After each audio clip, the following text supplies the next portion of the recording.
বাংলাদেশ সচিবালয়ে বুধবার মধ্যরাত 1:52 মিনিটে আগুন লাগার খবর পায় ফায়ার সার্ভিস। ফায়ার সার্ভিসের 20টি ইউনিটের চেষ্টায় বৃহস্পতিবার সকাল 8:05 মিনিটে আগুন নিয়ন্ত্রণে আসে। সচিবালয়ে অগ্নিকাণ্ডে মোট 5টি মন্ত্রণালয়ের নথি পুড়ে গেছে। মন্ত্রণালয়গুলো হলো যুব ও ক্রীড়া, ডাক ও টেলিযোগাযোগ, শ্রম ও কর্মসংস্থান, স্থানীয় সরকার এবং সড়ক ও পরিবহন। সচিবালয়ে অগ্নিকাণ্ডের ঘটনার কারণ ও উৎস খুঁজে বের করতে স্বরাষ্ট্র মন্ত্রণালয়ের জ্যেষ্ঠ সচিবের নেতৃত্বে উচ্চ পর্যায়ের একটি কমিটি গঠন করেছে সরকার। ক্ষতিগ্রস্ত ভবন থেকে সংগ্রহ করা হয়েছে আলামত। আগুনের ঘটনা নাশকতা কিনা এমন প্রশ্নের জবাবে ফায়ার সার্ভিস জানিয়েছেন, এটি দুর্ঘটনা নাকি নাশকতা তা নিয়ে এখনই মন্তব্য করার সময় হয়নি। কোটা সংস্কার আন্দোলন, পরবর্তীতে এক দফা এবং সরকার পতন, অন্তর্বর্তী সরকার গঠনের পর আন্দোলনের দেশে পরিণত হয়েছে বাংলাদেশ। চারিদিকে প্রতিনিয়ত ঘটে চলেছে নানা ঘটনা। সবশেষ বুধবার সচিবালয়ে অগ্নিকাণ্ডের ঘটনা দিয়ে দেশ জুড়ে শুরু হয়েছে আলোচনা ও সমালোচনা। চলুন এক এক করে পুরো অগ্নিকাণ্ডের বিষয়টি বিশ্লেষণ করার চেষ্টা করি। প্রথমেই জেনে নেই আগুন কেন লাগলো।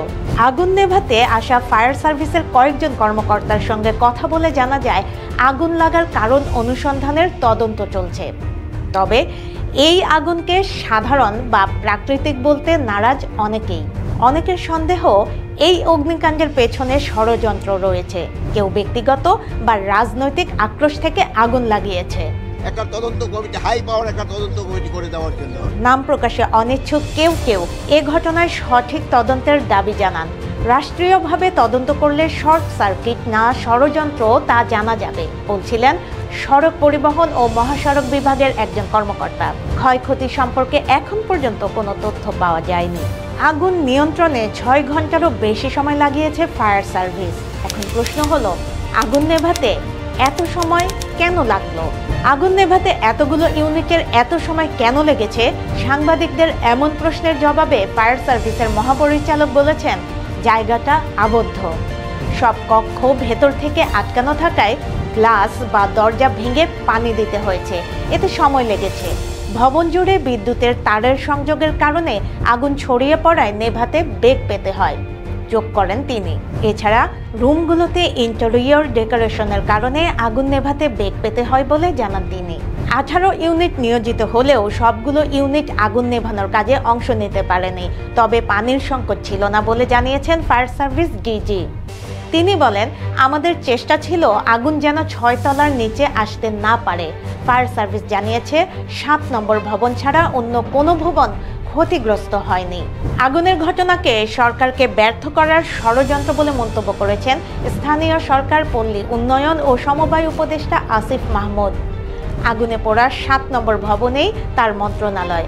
মাহমুদ ফেসবুকে লিখেছেন, মন্ত্রণালয়ের বিগত সময়ে হওয়া অর্থ লোপাট, দুর্নীতি নিয়ে আমরা কাজ করছিলাম। কয়েক হাজার কোটি টাকা লুটপাটের প্রমাণও পাওয়া গিয়েছিল। আগুনে কি পরিমাণ ক্ষয়ক্ষতি হয়েছে এখনো জানা যায়নি। আমাদেরকে ব্যর্থ করার এই ষড়যন্ত্রে যে বা যারাই জড়িত থাকবে তাদের বিন্দু পরিমাণ ছাড় দেয়া হবে না। সচিবালয়ে আগুনের ঘটনায় সাবেক মুখ্য সচিব জড়িত বলে মন্তব্য করেছেন স্থানীয় সরকার, পল্লী উন্নয়ন ও সমবায় উপদেষ্টা আসিফ মাহমুদ সজীব ভূঁইয়া। তিনি বলেন, সচিবালয়ে অগ্নিকাণ্ডে মোট 5টি মন্ত্রণালয়ের নথি পুড়ে গেছে। নথি অনলাইনে থাকার কারণে সেটি রিকভার করা যাবে। স্থানীয় সরকার মন্ত্রণালয়ের নথিপত্র সংরক্ষণ পুরোটাই অ্যানালগ পদ্ধতিতে হয়। এই মন্ত্রণালয়ের যে শাখাগুলো নথি পুড়ে গেছে সেগুলোর কতটুকু রিকভার করা যাবে তা নিরূপণের জন্য মন্ত্রণালয় থেকে কমিটি গঠন করা হয়েছে।